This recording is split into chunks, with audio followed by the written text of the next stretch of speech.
ఆశీర్వదించాలని కోరుకుంటున్నాడో అవేమి కూడా జరగవు.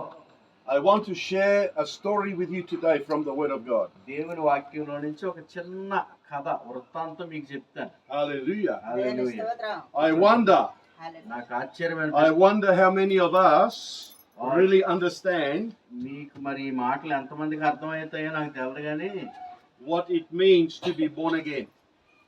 మారు మనసు పొందడం అంటే, తిరిగి జన్మించడం అంటే ఏంటో మీకు చెప్తాను.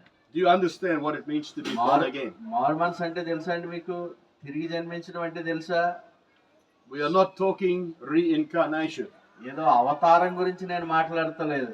We are not talking about dying and coming back as something else or somebody else. నేను ఏదో చచ్చిపోయి మరలా ఇంకో జన్మలో మరొక రకంగా వస్తారని నేను చెప్పటం లేదు. We are talking about man waking up from sleep, మనిషి నిద్రలో నుంచి లేవడం గురించి చెప్తా ఉన్నాను. becoming alive from the inside.